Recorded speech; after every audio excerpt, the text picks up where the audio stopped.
Good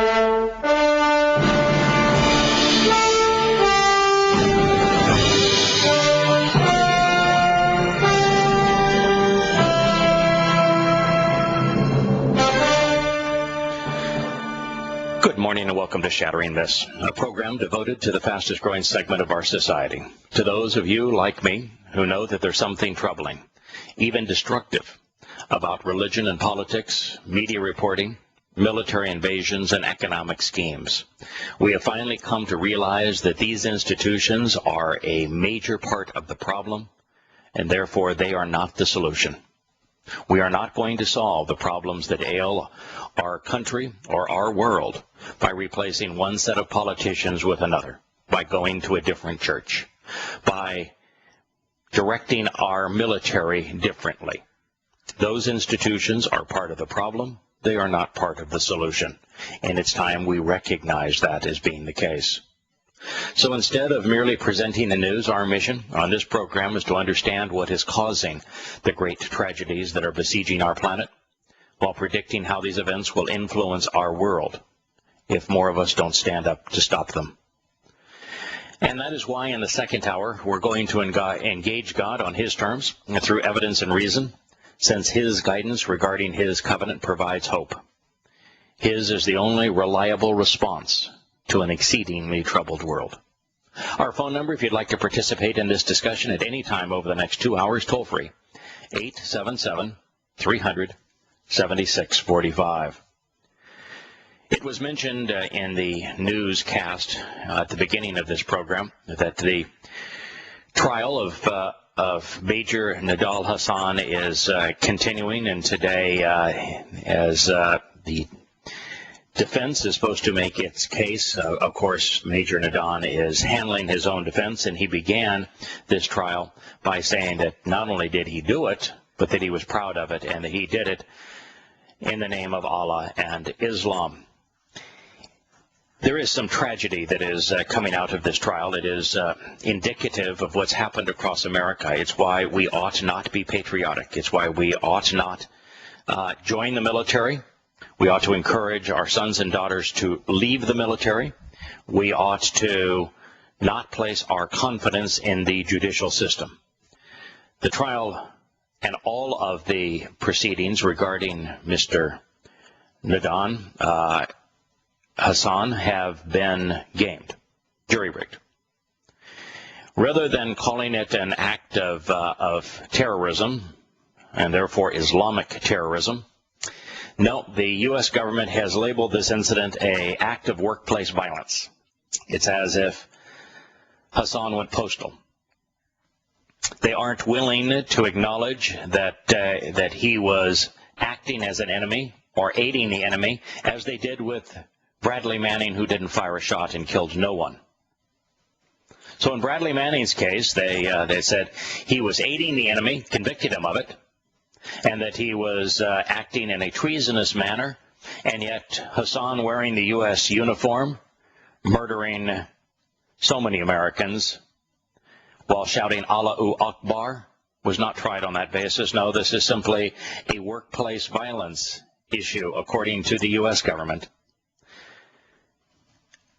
Most recently, in fact yesterday, the judge over this case decided that any evidence that could ascribe motive to Hasan be excluded from the trial. Now, can you imagine a murder case in which evidence related to motive is excluded? Now, the judge's lame excuse was that the evidence regarding motive is now dated. It's old. Well, it's only old because the U.S. government decided to push off this case, denying the victims their rights for 4 years. It is pathetic what is happening in the trial regarding the murders perpetrated in the name of Islam at Fort Hood. The big item in the news today is a real mystery. It is a head scratcher. It is a tragedy, but it is extraordinarily odd. It is one of those things that could be the fulcrum upon which major events change in the world. Chemical weapons attacks have killed hundreds. The reports are anywhere from 200, some say 500, that we've heard as many as 1,000 people on the outskirts of Damascus. This is from the Syrian opposition. Rockets with toxic agents were launched at the suburbs of the Yahowah region early on Wednesday as part of a major bombardment of rebel forces, they say. Now, we know that they cannot be trusted because they are the mujahideen. As good Muslims, they are ordered by their God to lie.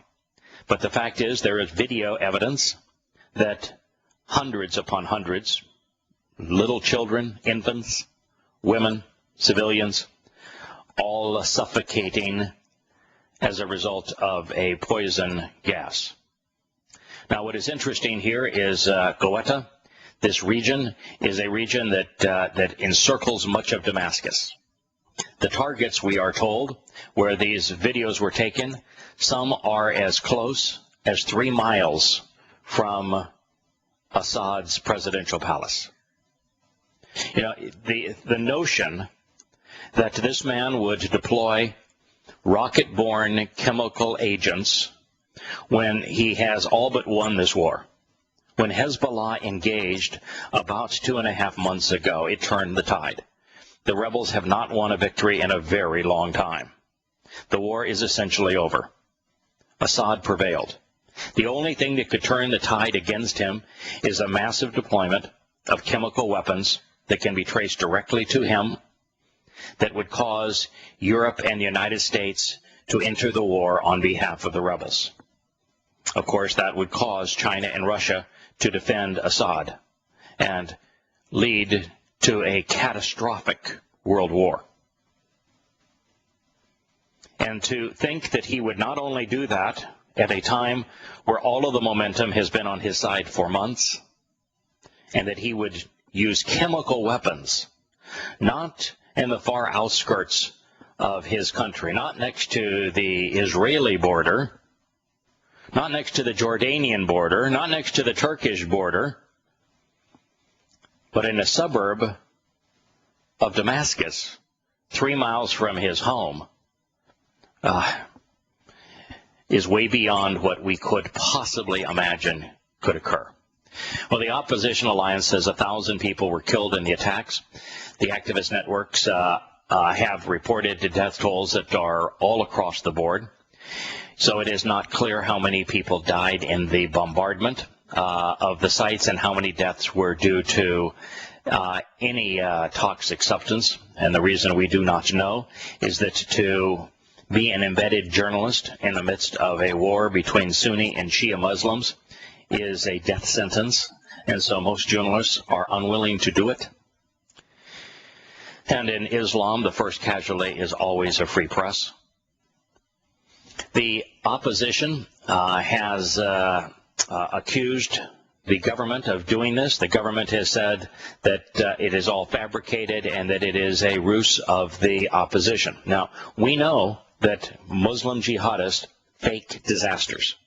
When Israel was decried by the world for bombing an apartment complex and killing hundreds of innocent civilians in Lebanon, we learned that the Lebanese Hezbollah party actually bombed the building, and that the victims were those who had been taken out of the morgue and staged to appear as victims.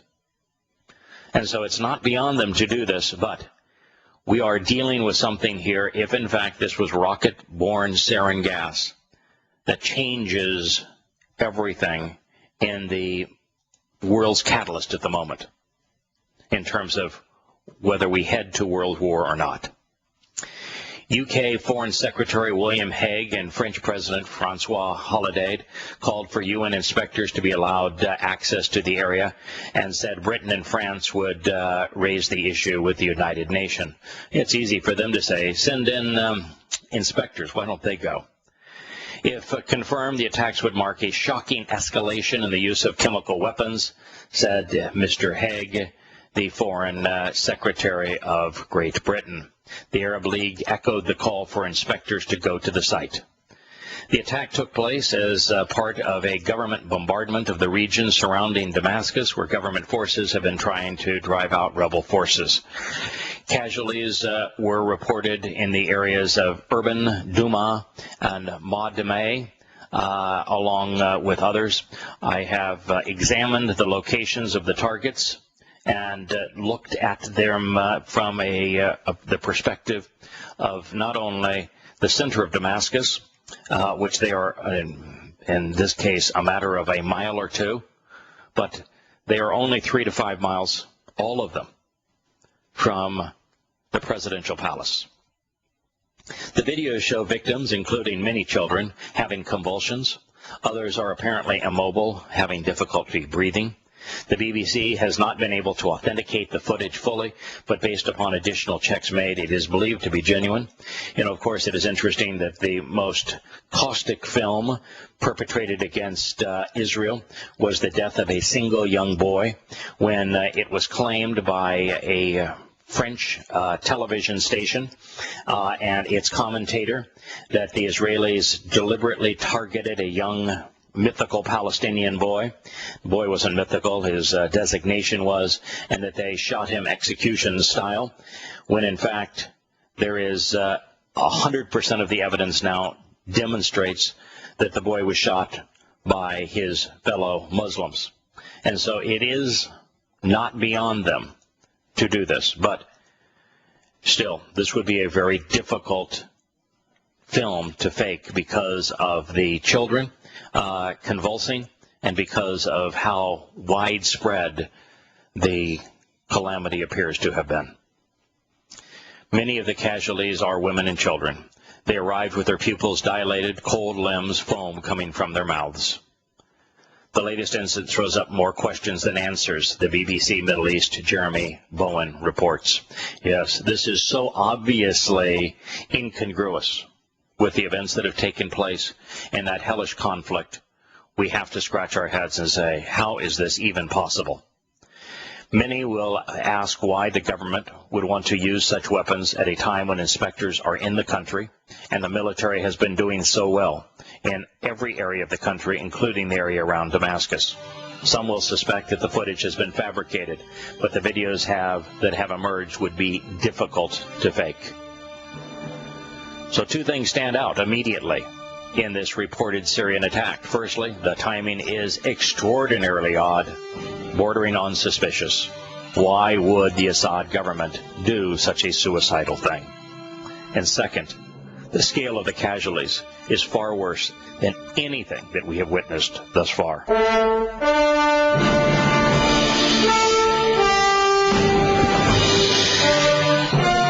I have one last comment on the previous story, which is the deployment of sarin gas, chemical, biological weapons in the tragic war in Syria, where brother is killing brother in accordance with Yahowah's prediction that the descendants of Ishmael would be wild asses of men who would live in hostility with the whole world, but that the throttling mechanism that would keep them from destroying much of the world, at least slow their progress down in this regard, he said, would be that their brother's hand would be raised against them and their hand would be raised against their brother.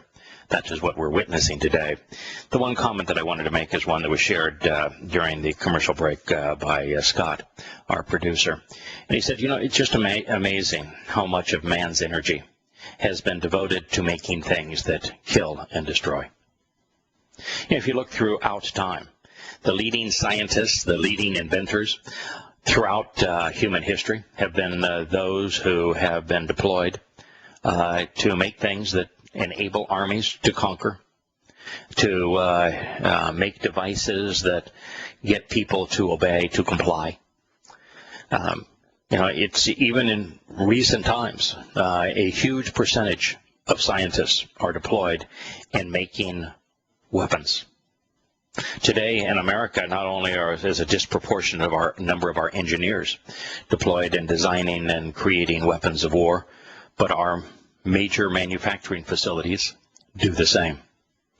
It is just a stunning indictment on our nature that we squander so much of our energy, so much of our intelligence designing things that kill. Speaking of our motivations and our intelligence, the National Intelligence Agency surveillance network wasn't nearly as limited as the president and congressmen and senators had said.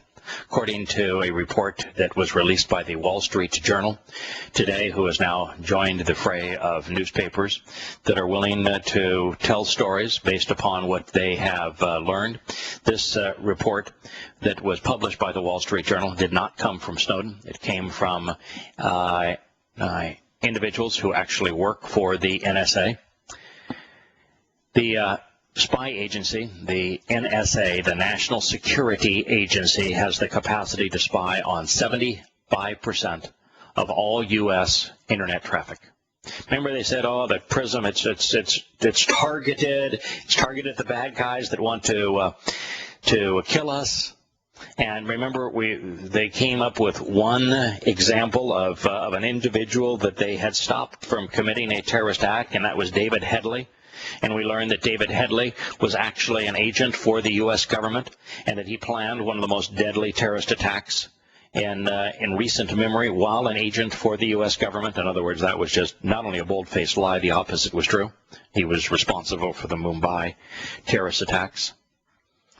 But now the Wall Street Journal is saying that no, nothing even remote to targeting is taking place. 75% of all U.S. internet traffic. Now, that's not a target. That's the opposite of a target. Citing current and former NSA officials for the 75% figure, the paper reported that the agency can observe more of Americans' online communications than anyone in the administration or Congress or those agencies have publicly disclosed. They lied to us.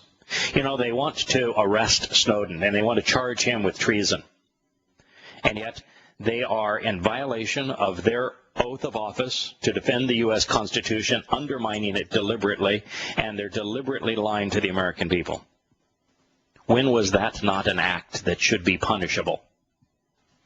The details are the latest to emerge about the NSA's operations and capabilities as authorities in the U.S. and other countries try to stop the release of information about the elaborate surveillance network. Members of Congress on the intelligence committees, as well as past intelligence officials, recently have spoken up in defense of the agency, which tells you that we're back into the days when the FBI had files on all senators and congressmen and the illicit nature of their lives, and that they garnered support by blackmail. We're back into that realm. As well as past intelligence officials recently having spoken up in defense of the agency, particularly after reports showing the agency had broken privacy rules and overstepped its authority thousands upon thousands of times. The NSA programs described by the Journal differ from the programs described by former NSA contractor Edward Snowden. In a series of leaks earlier this summer, Snowden described a program to acquire American phones records, as well as another program known as PRISM that made requests from Internet companies and stored for them to store the data. By contrast, the Internet monitoring systems have the capability to track any online activity, and they do so in real time. We're going to consider 4 or 5 statements from that article and consider the implications of our government once again trying to control our lives.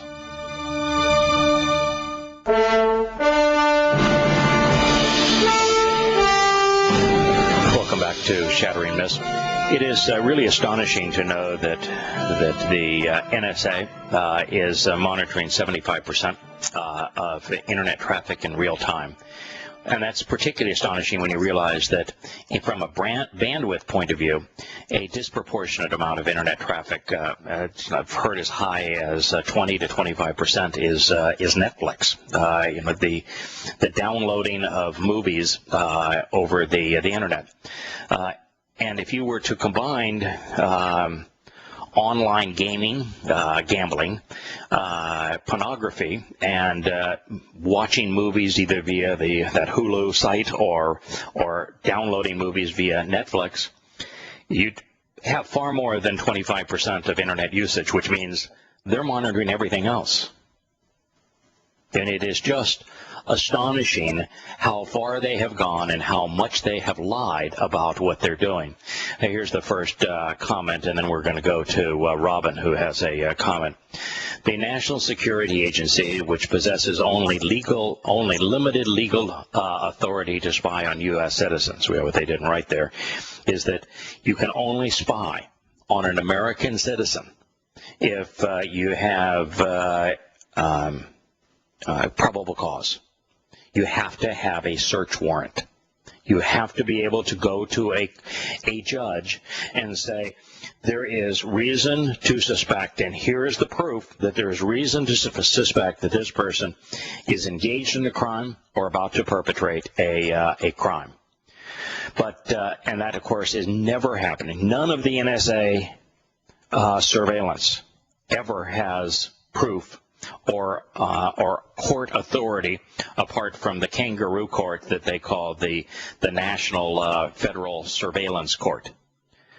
That it has built a surveillance network that covers more Americans' internet communications than officials have publicly disclosed, current and former officials say.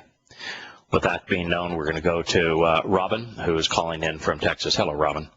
Well, good morning. I would like to broaden the scope of this discussion on our privacy. It's not a matter of just privacy. It's a matter of a war on the people and war on the people globally.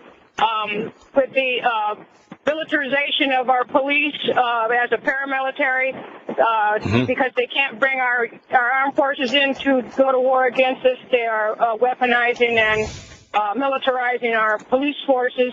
And they're using this telecommunications thing to create a fence around the Gulf states that will be fully implemented by 2015, and be sort of it's a matter of a dog fence around the United States. And anybody with Wi-Fi is being pulsated to control emotions, and that's why you're seeing more police behaving in a angry way, in a brutal way, so to speak, and other people too. So they're going to regulate the energy and tell people they've got to have these smart appliances and these smart meters, and there will be green loans to make this transition, and then they'll control everything. And you can find out more about this war on the people and the depopulation of the planet at stopthecrime.net, where the Bilderberger and the White House documents are presented at stopthecrime.net. Okay. Well, thank you, Robin. Much of what Robin says is true. We have militarized our police.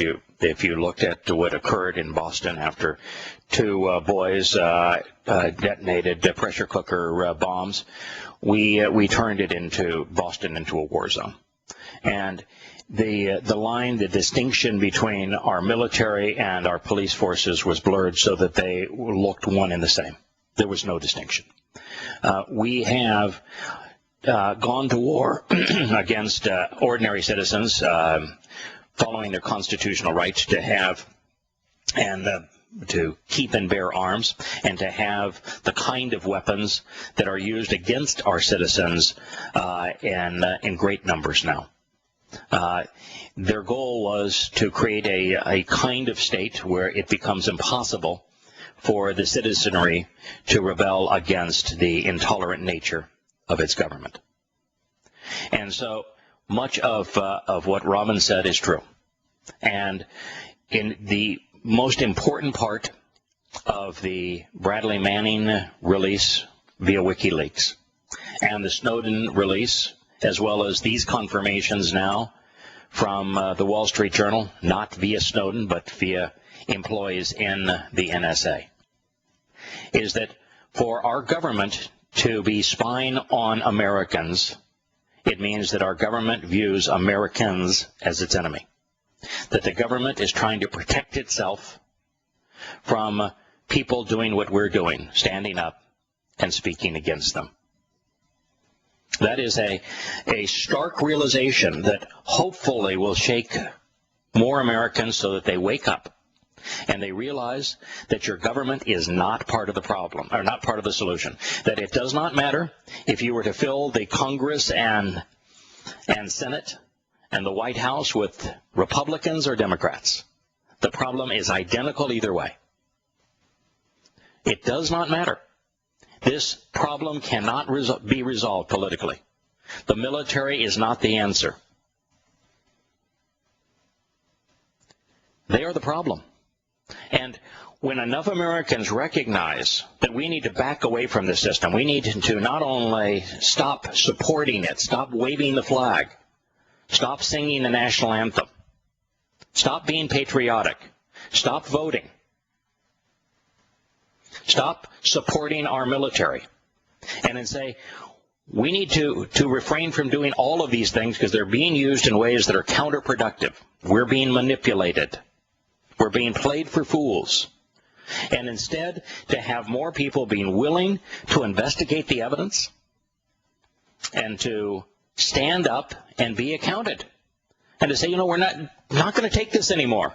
I'm not going to play the game of the lesser of two evils and vote for the Democratic candidate or the Republican candidate. A plague on both of their houses. Now, that's not to say that there is no hope. There is hope. The hope is in the covenant. It's in the Torah. It's in Yahowah. And that's why in the second half of this program we will devote our entire time to what he is offering us. Because individually, with families, there is hope. And should enough individuals and families embrace what Yahowah is offering, then there will be hope for our society. But the only hope for our country is to have the majority of its citizens realize that the government is the problem, not the solution. That their religion is the problem, not the solution. That their military is the problem, not the solution. That their government indulgences, the programs like Medicare and Social Security and food stamps and Medicaid, are the problem, not the solution. That taxation is the problem, not the solution. That the Federal Reserve is the problem, not the solution. And when we recognize that, then we're in a position to find the only real source of the solution, which is Yahowah himself, a God that less than 1 in 1,000 people know, perhaps as few as 1 in 1,000,000 know. Continuing a little bit more deeper into this story, which is so eye-opening for us, it says the system has the capacity, as we know, to reach roughly 75% of all U.S. internet traffic. They claim that they're in a hunt for foreign intelligence, but you don't target 75% of all U.S. internet traffic in a hunt for foreign intelligence. And who are they supposing out there is our enemy?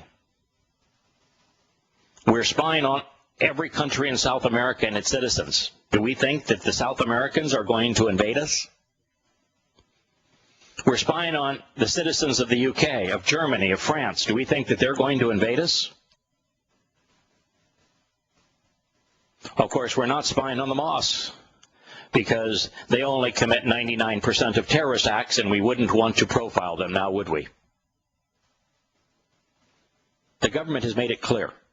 Its own citizens are the enemy, and you would be totally safe, at least for a moment, if you're not willing to put your head above the crowd. If you're willing to go along and sing the national anthem and salute the flag and support your troops and vote in the elections and go along like a lemming, your emails aren't going to be read.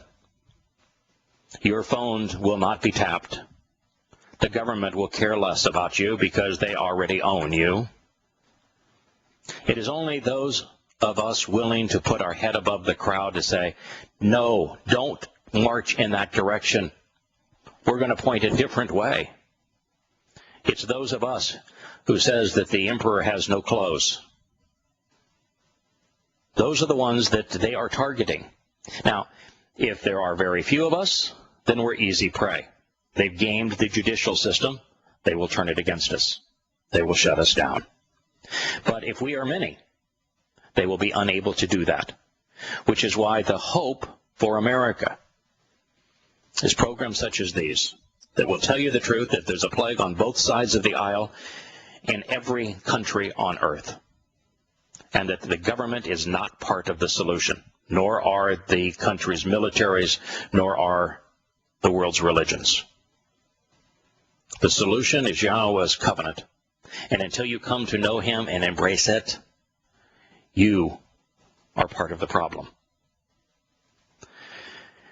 This article continues to say basically they're just revealing more details about the thing that whistleblower Mark Klein revealed years ago, that the NSA deals with the major telecoms and they snoop into huge amounts of internet traffic. Yes, prior to Snowden, there were 4 whistleblowers inside of the NSA, but our newspapers didn't take them seriously, so their story was not reported. Klein was one of those. The programs are codenamed, catch this, Blarney. For BS, that's what they're really good at, Blarney. Fairview, as in it's fair for them to view everything that you write and say. Oakstar, Lithium, and Storm Brew, among others, to filter and gather information at major telecommunications companies. Blarney, for instance, was established with AT&T. Former officials say AT&T declined to comment. Here's what's really interesting about this. We learned it from the email provider that recently shut down his business.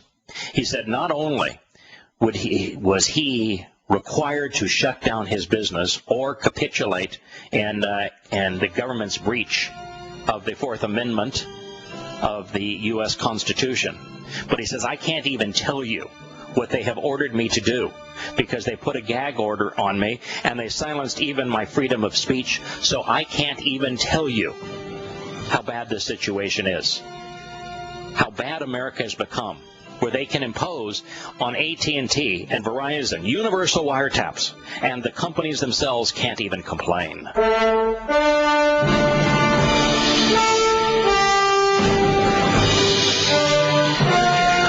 Welcome back to Shattering Myths.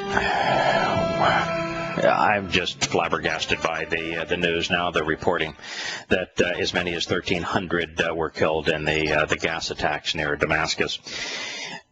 As the listeners to this program know, I'm not a conspiracy buff. I don't advance conspiracy theories. And it's not because I don't recognize that there's merit in the conspiracy theories. I do. I probably spent more time studying the roots of the conspiracy theories in terms of Adam Weishaupt, his writings, of which I have studied Abe Burrell's The History and Memoirs of Jacobinism, which is the most comprehensive book ever written, and it was written contemporaneous to Adam Weishaupt's creation of the Order of the Enlightened and his use of the Freemasonry movement to spread his ideals. The Jacobins were agents of Weishaupt. They are the ones who concocted the French Revolution for the express purpose of advancing their agenda. I have read all of Anthony Sutton's books. I've read Roberson's books. None dare call it conspiracy. I've read Emerson's books on the unseen hand. I have read The Creature from Jekyll Island. Read thousands, maybe tens of thousands of pages of evidence explaining the nature and basis of the conspiratory theories. I think I understand the motivations of the perpetrators quite well. I understand how they have infiltrated religious seminaries, which was part of their original agenda, and particularly education from top to bottom, beginning at universities and working down to grammar school. I understand how political correctness is a device that those who are conspirators have marshaled. But still, I prefer to stick to straight news and to talk about the most obvious motivations for the things that have occurred. For example, 9/11 was not perpetrated by the U.S. government. The U.S. government was complicit in the sense that they knew that it was going to happen and how it was going to happen, and then lied about being surprised. But it was perpetrated by fundamentalist Muslims. That being the case, this chemical weapons attack in Damascus makes no sense whatsoever. from the perspective that it is being presented. There is absolutely no way that Assad would deploy chemical and biological weapons within a mile of the city limits of Damascus, within 3 to 5 miles of his home. There's no way that he would do it in this blatant fashion when he has won this war. Every battle for the last 2 months has gone his way. The rebels are essentially done. And so to have used conventional weapons over the past 2 years and to have finally prevailed against the rebels, to threaten direct involvement by the United States as a result of deliberately using rockets to deliver sarin gas would be absolutely suicidal. The man is grotesquely immoral, but he is anything from suicidal. And so you have to wonder, who did this? We do know that Obama is in desperate need of a distraction. He got caught spying on the Associated Press, all to protect his image against the Clintons. He got caught trying to steal money via the IRS from conservative political groups. He got caught lying about Benghazi, trying to pin the attack on right-wing Christian extremists as opposed to fundamentalist Muslims. Every place he turns, it is a disaster for him. He needs a distraction in the worst way. He wants to be a wartime president. I'm not telling you that we did it, and I'm not a conspiracy theory individual, but my goodness, folks, this stinks to high heaven. It is not beyond this man also to kill 1,000 people. He's killed almost 4,000 with his drones, all civilians, none of them judged, just based upon he can play God and decide who he wants to kill, and does. So we ought to be very suspect here. This is the catalyst for World War III. This is the most dangerous situation in the world today because it is a proxy war between Shias and Sunnis, which China and Russia have joined on one side, and America and Europe are on the other. We'll return to Shattering Myths and discuss the hope after the commercial break.